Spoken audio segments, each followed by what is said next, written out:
E aí, meninas, meninos, a referência é o hino do Flamengo, a referência remete ao futebol, obviamente. O futebol remete à cultura brasileira. Tá, o futebol não é a criação brasileira, mas o futebol brasileiro é único. Por que o futebol brasileiro é único? Porque o futebol brasileiro é híbrido. Ele se marca pela mistura de elementos da Europa. O futebol é uma criação inglesa, trazido para cá por um cidadão chamado Charles Miller. E no Rio de Janeiro, o futebol, a princípio exclusivo de clubes da elite, da sociedade branca do Rio de Janeiro.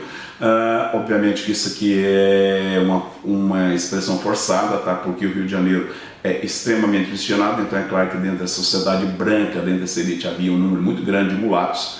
Mas a partir do momento em que o futebol começou, a prática do futebol começou na rua, nas praças, nas áreas livres e praticado por negros e mulatos, o futebol incorporou elementos da capoeira, a ginga, dando origem ao nosso futebol. Não é um chute, não é masturbação intelectual, é uma tese do antropólogo Roberto da Mata. Portanto, é um argumento de autoridade. E nós temos aqui no futebol essa representação do hibridismo cultural brasileiro, uma característica que hoje é apreciada, que é uma qualidade, mas nem sempre foi assim. Na origem, o termo hibridismo tem um caráter depreciativo negativo. Hibridismo vem do grego hybris. Na tragédia grega, hybris era o erro, a falha cometida pelo protagonista, Édipo e a mãe. E essa falha era punida no final. No final, a punição ao herói grego com o seu desfecho trágico. E durante a Idade Média, marcada também pela rigidez social, nobreza e plebe, nobreza e povo, o hibridismo continuou com a marca negativa, porque durante a Idade Média a mistura de culturas, a mistura social também não era permitida. A partir do momento em que a burguesia ascende socialmente, a partir do momento em que a burguesia torna-se hegemônica no poder, o hibridismo deixa de ser um problema. A burguesia, ela tem uma origem popular e ela vai incorporar em sua cultura, em sua ideologia, os elementos da cultura popular, das ideologias populares. Ela vai valorizar aquilo que é popular. Qual o objetivo? Tornar a arte acessível. Tornando a arte acessível, a burguesia atinge um número maior de pessoas e vende mais, obviamente o seu lucro é maior, e leva a um número maior de pessoas a sua ideologia, os seus valores. Portanto, a arte tem que ser acessível. Para ser acessível, ela incorpora elementos culturais, ela se torna híbrida. Lógico, portanto, o hibridismo deixa de ser um termo depreciativo e passa a ser apreciado na arte. Nós temos como exemplo, por exemplo, a valsa e o romance. Nós trataremos disso na sequência, ok? E essa qualidade é muito sensível, muito visível no Brasil. Por quê? Porque provavelmente nós somos o país mais miscigenado do mundo e essa miscigenação vai trazer a incorporação de características diversas das três etnias formadoras do povo brasileiro e mais tarde de outras influências que chegam até nós, ok? Então nós veremos a sequência, o hibridismo na cultura e o hibridismo nos gêneros textuais. Então, como o Brasil se formou num contexto burguês pós-Revolução Francesa, então nada mais natural do que a nossa cultura ser uma cultura híbrida, porque nós já nascemos dentro do romantismo, um movimento artístico que incorporou elementos da cultura popular. E nós temos no Brasil uma miscigenação, uma mistura de etnias, e essa diversidade étnica que formou o Brasil, obviamente que se estende à nossa cultura. Nós somos uma cultura miscigenada, nós somos uma cultura que incorporou elementos de várias culturas. Então, a nossa cultura é híbrida. Exemplos: o samba tem a origem na senzala, mas o samba incorporou os elementos de corda, os instrumentos de corda, que foram introduzidos no Brasil pelos europeus, pelos portugueses, certo? Então nós temos depois o samba, que vai incorporar elementos do jazz, elementos da música erudita e vai dar origem à bossa nova. Nós temos depois a MPB. A MPB incorporou elementos de todas as manifestações culturais do Brasil. A Tropicália incorporou a linguagem do rock. A linguagem do rock é a música brasileira. Nós temos aqui nas músicas da Tropicália A música sertaneja, 2001, uma música dos Mutantes, uma composição do Tom Zé, que incorpora elementos da viola e elementos do rock progressivo. Nós temos a incorporação de elementos da cultura africana na música Geleia Geral, na música Domingo no Parque.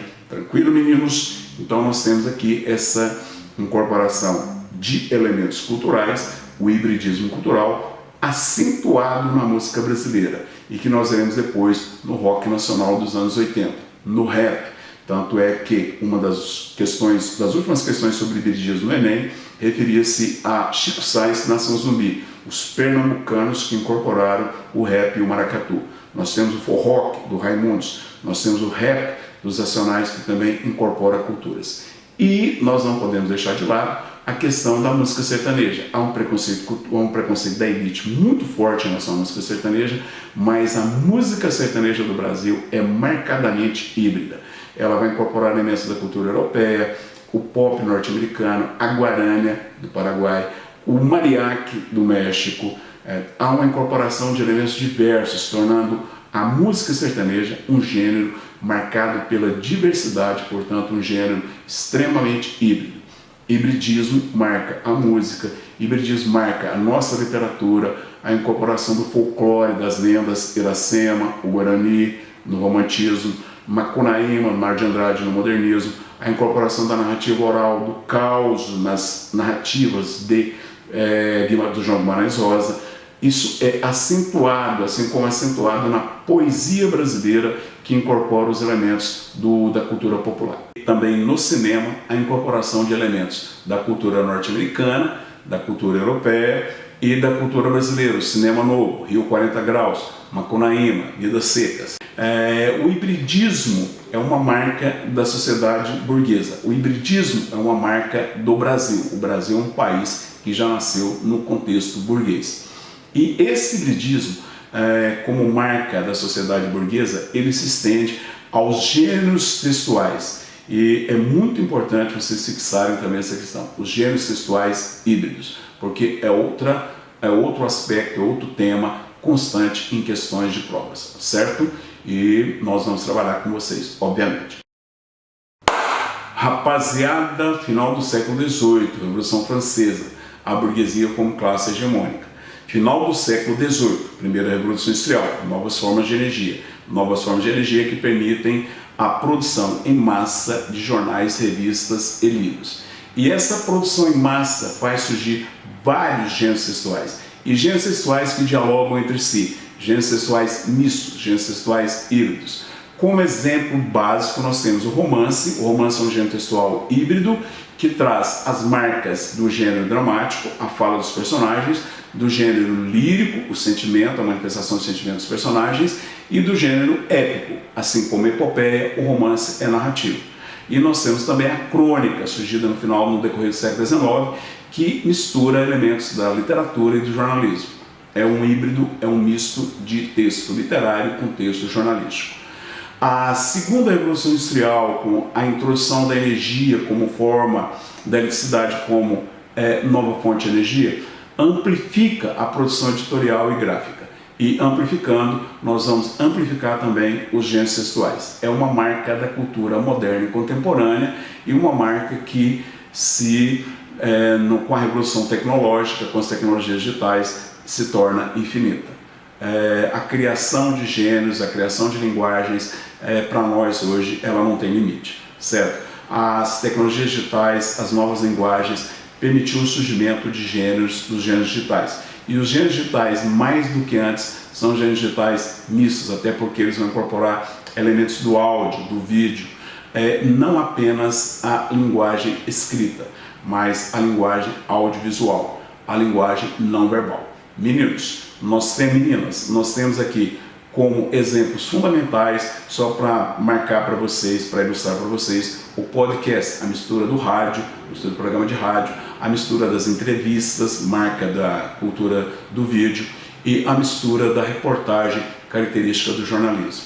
Nós temos o podcast, jornalismo, reportagem, programa de rádio, vídeo, um gênero textual misto. Os blogs que incorporam características da linguagem verbal e não verbal, memes, videoblogs, as redes sociais que trazem inúmeros gêneros, as postagens, os chats. Então, nós temos possibilidades infinitas com a linguagem verbal e não verbal das tecnologias digitais, certo? Guardem gêneros textuais mistos, hibridismo de gêneros, porque é também uma marca das questões do Enem. Nós somos o Guia de Linguagens, eu sou o professor Simbal Santana, o titio Simbas, e nós trazemos para vocês elementos que marcam o conteúdo de exames vestibulares e principalmente do Exame Nacional do Ensino Médio, o Enem. Acompanhe-nos em nosso canal, o Guia de Linguagens, e se inteire, escreva, compartilhe, faça críticas, faça comentários, faça sugestões, porque nós estamos a serviço de vocês, a serviço de colocar vocês, ou de colaborar, colocar não, é muita pretensão minha, de colaborar com vocês para que no próximo ano vocês estejam na faculdade e vivam os anos mais felizes de sua vida, ok? Então, meninos, bons estudos, ótima semana e até a próxima.